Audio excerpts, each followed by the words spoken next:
Hello friends, তো তোমরা সকলে কেমন আছো? আশা করি সকলে ভালো আছো, আমরা ভালো আছি। তো এখানে দেখতে পাচ্ছ আমি রেডি হয়ে চলে এসেছি আমাদের দিদির ছেলের বউকে ডাকতে, কারণ আমরা যাচ্ছি মেহেন্দি অনুষ্ঠানে।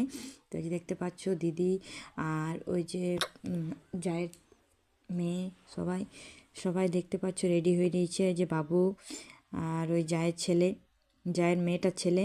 তো দেখছো সবাই রেডি হয়ে আমরা চলে এসেছি ওদের বাড়িতে। তো এই যে দেখতে পাচ্ছ, এবারে আমার ফুল লোকটা দেখো, এই যে গ্রিন গ্রিন। তো চলো সবটাই তোমাদেরকে দেখাবো।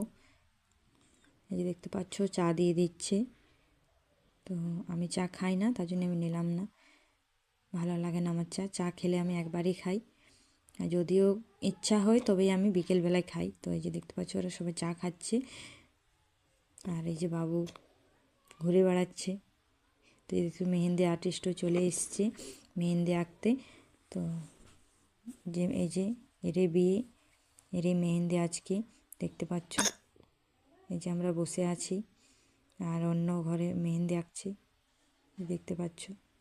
মেহেন্দি আঁকতে বসে পড়েছে, কিন্তু খুব স্পিরিট মেহেন্দি আঁকে।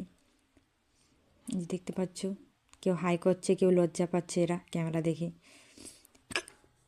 তো এই যে মেহেন্দি আঁকা স্টার্ট করে দিয়েছে, ভালো মেহেন্দি আঁকছিল।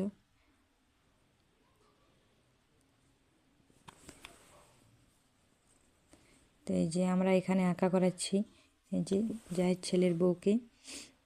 তো ও রাখলো, টিশা রাখলো, টিশা রেখে আমার আঁকছে।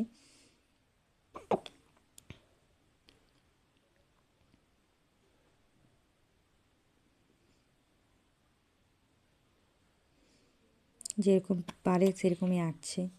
তো যে একটা হাতে ও আঁকলো, তোর কাজ ছিল। তো তার জন্যে যে একটা মেয়ে এসছে আমাদের, এটাও জায়েরই মেয়ে, আমাদের গ্রামেরই। তো বললো যে আর একটা হাত আঁকবে না? তো আমি বললাম যে তুমি আঁকতে জানো, তোমাকে এঁকে দাও।